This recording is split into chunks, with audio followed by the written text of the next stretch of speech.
Hello. We are going to be doing the table of contents for our elements of art.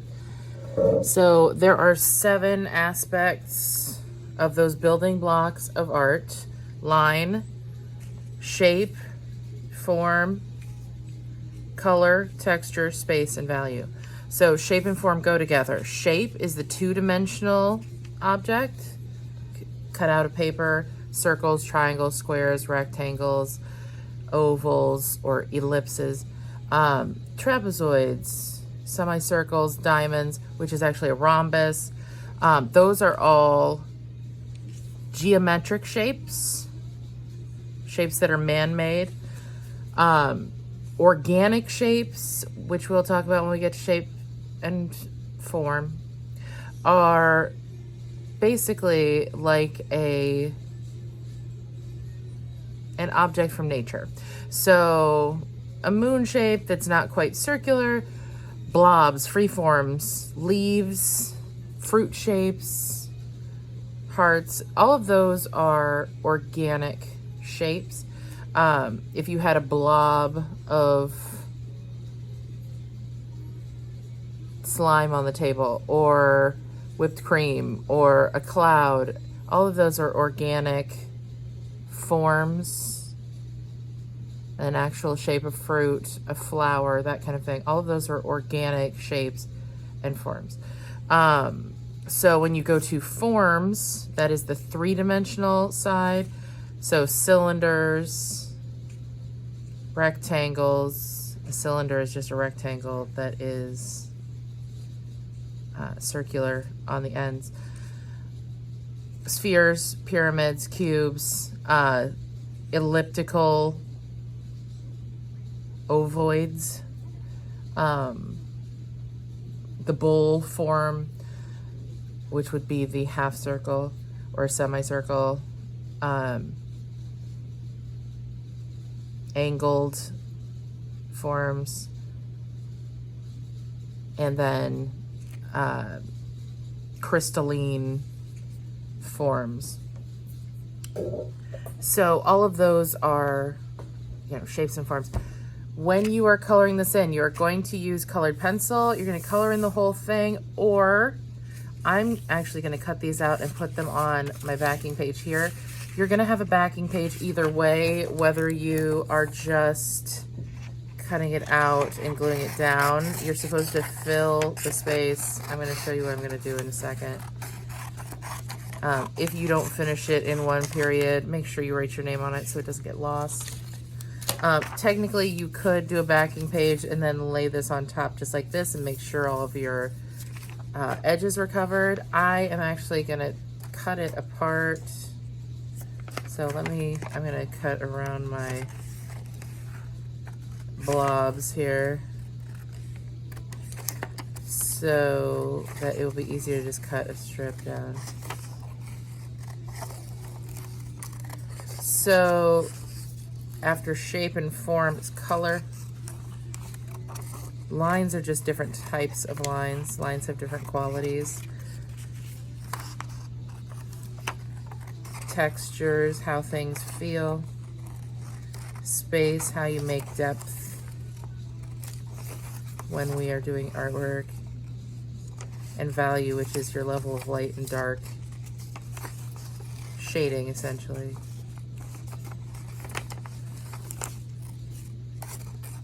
So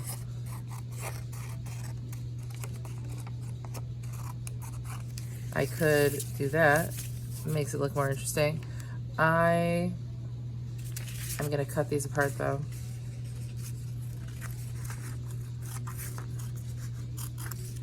I'm going to keep my heading up here though.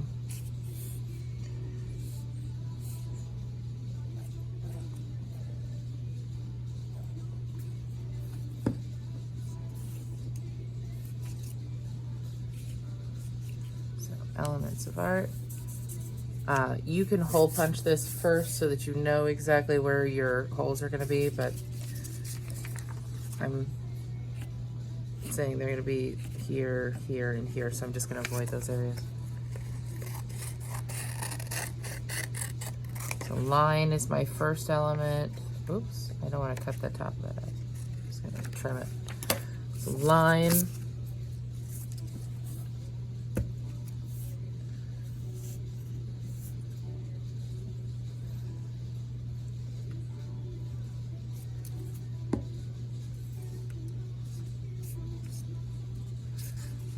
Line.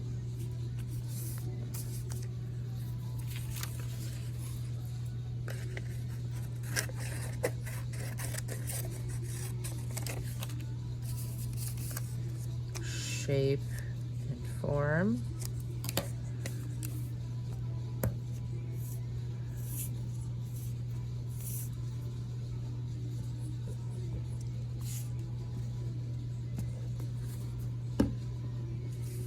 I like to spread the glue with a finger because it keeps it from getting bubbles. Shape. I'm going to overlap these a little bit. There we go. Looks good. Color.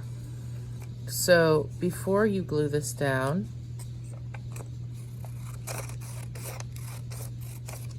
you're going to add your colors in here.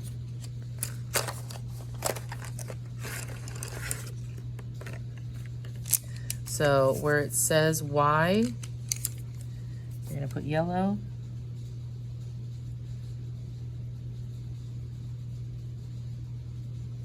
Where it says R, you're going to put red, even though magenta is more of a mixing red, but we're going with that today. Okay, you'll notice that we've got primary colors in the center, but on the outside here, it is reversed. That's just the way my particular copy is. Okay,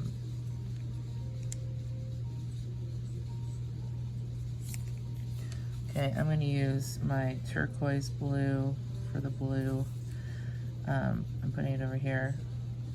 I would have preferred to keep things organized to the point of putting them on those sides, but since that's not there, that's a way that we kind of set it up, so you have to kind of recall the primaries here in the middle, and then secondaries come in between them. But the way that these triangles point to them, I'm not going to put those in right now.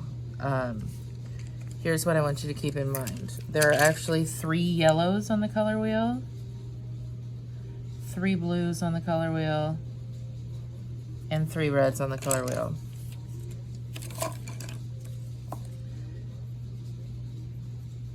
So here's what happens when you have your color wheel, which we will be doing when we get to that point, but this is a good way of knowing ahead of time.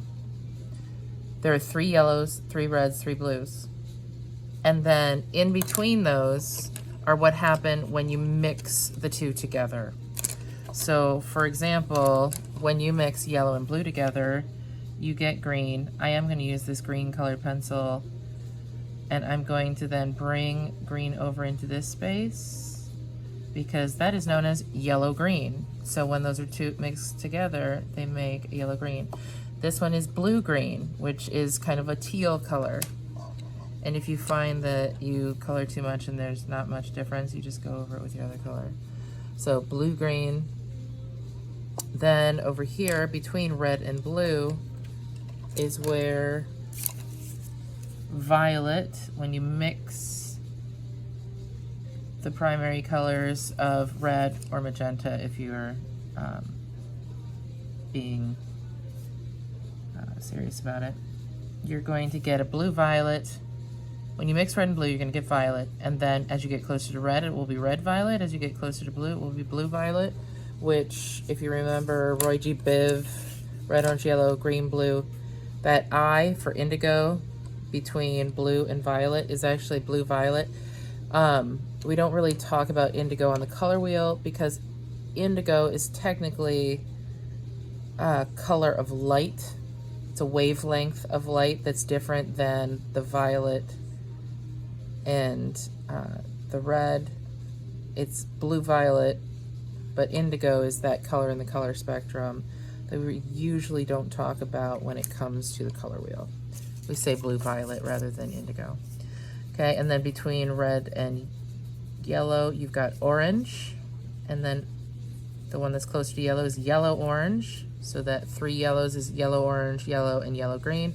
The 3 blues are blue green, blue, and blue violet, and the 3 reds are red orange, red, and red violet. So that is how you need to color the color wheel. Yellow and red does make orange, but it's pointing to the wrong spot there, and I don't like it. It is misleading. Between blue and red is violet, and between yellow and blue is green. But again, those are pointing in the wrong directions, and it makes me really like squidgy. So I'm gonna color this because it makes me irrationally angry that those aren't in the right spot. It's just misleading. So I don't want you to get confused in that capacity, but this is primary colors in the middle, yellow, red, blue, and then secondary colors of green, orange, violet. I kind of darken that in between just because I don't like the way that lines up. Neutral colors. That's something that a lot of times people have a lot of trouble with because they can't quite wrap their hands around it.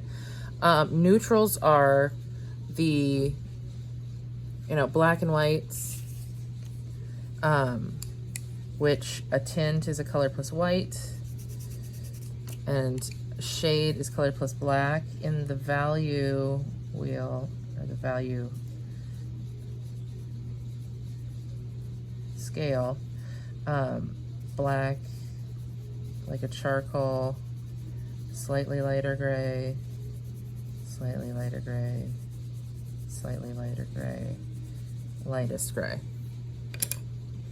So, say for example, I go in with green. I'll do it with a lighter green so you can kind of see. So the brightest shade on this side, then because it has gotten infinitesimally darker, you see that shade difference between the color and black. Tints, I'm gonna do the same thing. I'm gonna make this as dark as possible. This will get slightly lighter, slightly lighter, slightly lighter, slightly lighter, until it's all white. So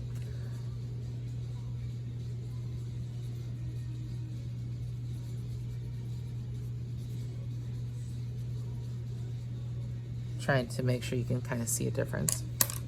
Neutrals are black and white, and then what you get when you mix two opposites. So for example, on the color wheel, I've got red opposite green. So when you mix red and green, you're gonna get a brown. When you mix blue and orange, you're gonna get a brown. When you mix yellow and violet, you're going to get a brown. So they're going to vary because of the difference that was used and the amount of color that was used. But you can see that they either have a brown tinge or a gray tinge. They do vary. So it really depends. But that is essentially when you mix two opposite colors, you're gonna have browns and grays, and that is what the neutrals are. So that's how you need to add color to that one. It's the only really specific color of this whole thing.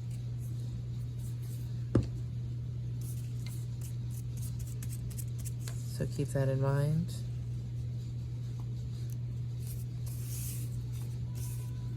So the other ones, you just add a little bit of color on.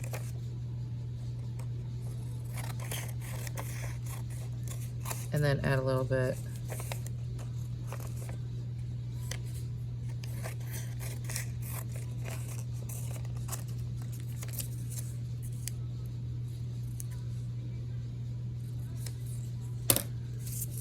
I am putting them in Spectrum order, but I started at yellow, so it's like Roy G. Biv. So I went yellow, orange, red, and then I'm going backwards to violet, blue.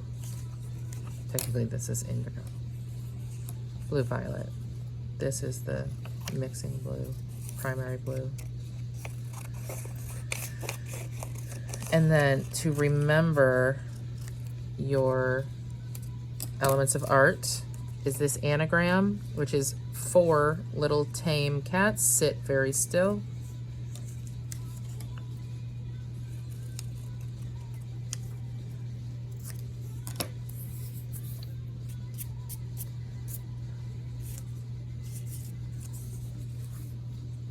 So take your time with it. Again, I'm not quite finished. I'm still going to add color on these. I'm just gluing this down. And again, you can keep it in one rectangle.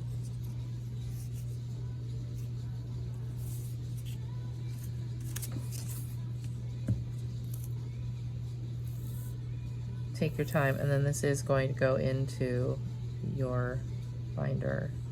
Just have to punch a hole.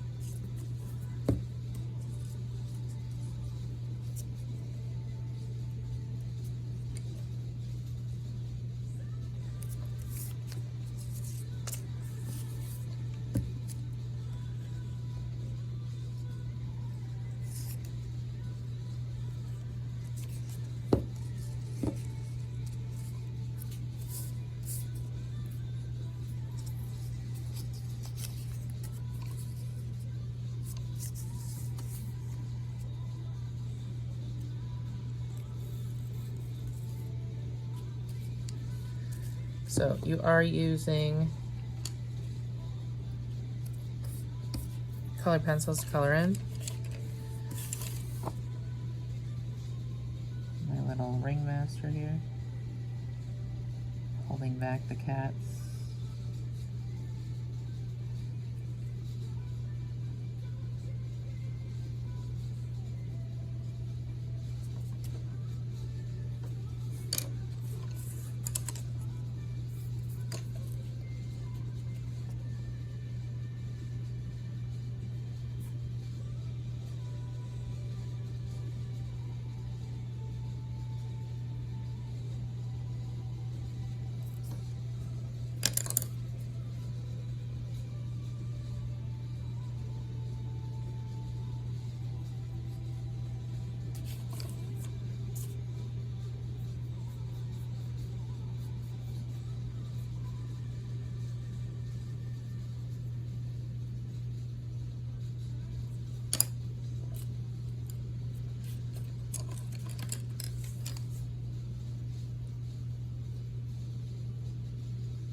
So that is how you should work on it and put it into your book.